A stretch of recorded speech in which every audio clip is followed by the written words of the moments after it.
You open your mail this fall, and it's not a bill, and it's not an ad. It's a letter from your insurance company. And buried in the legal language is one sentence that matters. Your Medicare Advantage plan is not being offered next year. Not a price increase, not a smaller network. Gone. And if you're one of the roughly 2.9 million people getting a version of that letter this year, about 1 in 10 people on Medicare Advantage nationwide, you're not imagining that this feels different from past years. It is different.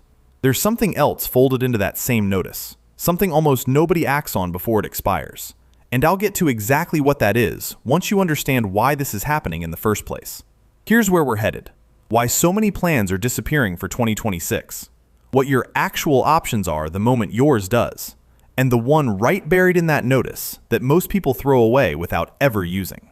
Before we get into it, if you want the federal rules on your Medicare explained in plain English, without the sales pitch, hit subscribe and tap the bell. Let's start with why this is happening. Here's who this applies to. Anyone enrolled in a Medicare Advantage plan in any state, but especially if you're in a rural area or on a PPO style plan, because those two groups are getting hit hardest this year.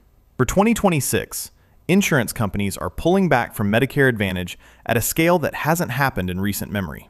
Roughly 2.9 million enrollees are having their plan discontinued outright, or their carrier is exiting their county or region entirely, forcing a switch whether they want one or not.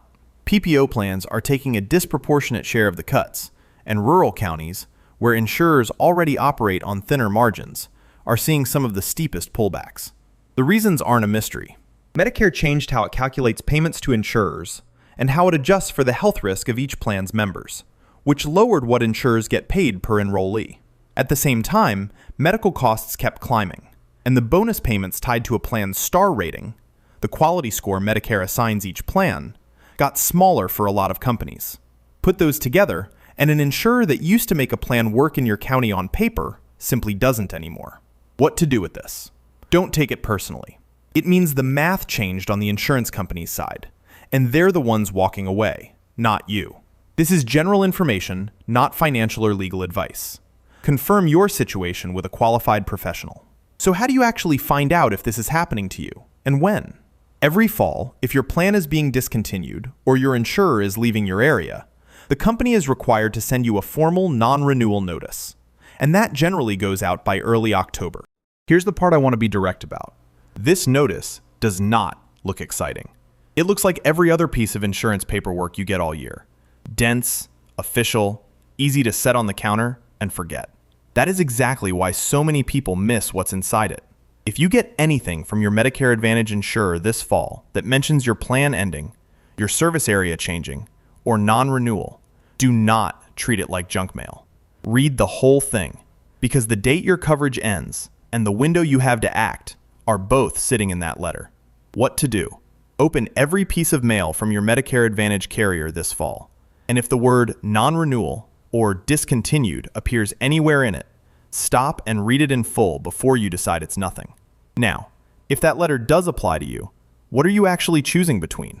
This matters for anyone whose plan is ending. No exceptions. You have two real paths. The first is picking a new Medicare Advantage plan in your area, assuming other Medicare Advantage plans are still offered where you live, which is true in most places even when your specific plan or carrier is pulling out. The second is stepping back to original Medicare, meaning Part A and Part B directly from the federal government, then adding a standalone Part D plan for your prescription drug coverage. Plus, if you want it, a Medigap policy, a Medicare supplement plan that helps cover the costs original Medicare leaves on you, like copays and coinsurance. Neither path is automatically right for everybody, and I'm not going to tell you which to pick, because that depends on your specific drugs, your specific doctors, and whether those doctors are in-network on a replacement plan. What to do? Before you pick either path, make a short list of your current doctors and prescriptions, because that list is what you'll check every option against. Here's the part of that letter almost nobody reads closely enough, and it's the reason I wanted to make this video. Normally, if you want to buy a Medigap policy after your very first chance to enroll has passed, the insurance company can ask you health questions, and in most states, deny you coverage entirely or charge you more because of a pre-existing condition. That's the normal rule, and it's why a lot of people assume Medigap is off the table once they've been on Medicare a while. But there's an exception for the situation you're in if your Medicare Advantage plan is being discontinued.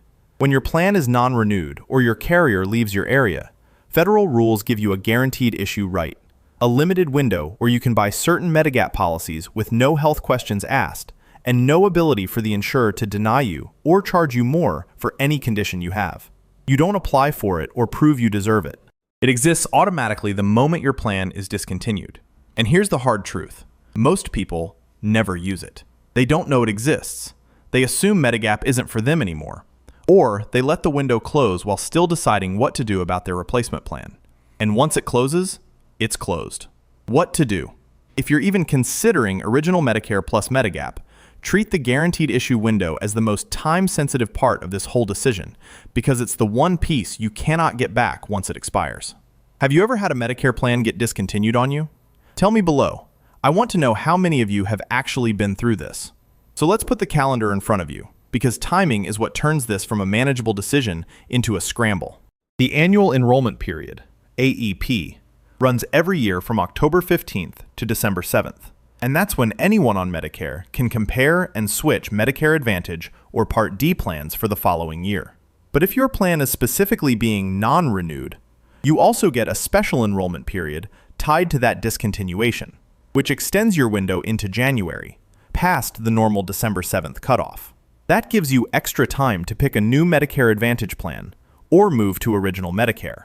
What it does not extend indefinitely is the Medigap guaranteed issue window I just described. That window is time-limited on its own separate clock, and acting early protects you far better than acting at the last possible moment. What to do? Mark October 15th on your calendar every year, regardless of your situation.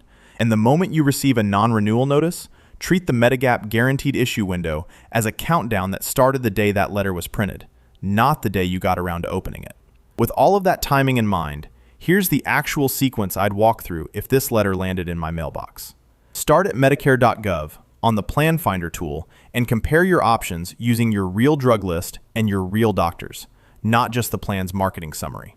Alongside that, use SHIP, the State Health Insurance Assistance Program, which offers free, unbiased counseling with someone whose only job is to help you understand your options, with no commission and nothing to sell you. That's different from calling an insurance agent, who may only be licensed to sell you certain plans. And if Original Medicare plus Medigap is even on your list of options you're weighing, call about Medigap policies specifically during your guaranteed issue window before you finalize any other decision, because that door does not reopen once it shuts. None of this requires you to have all the answers today.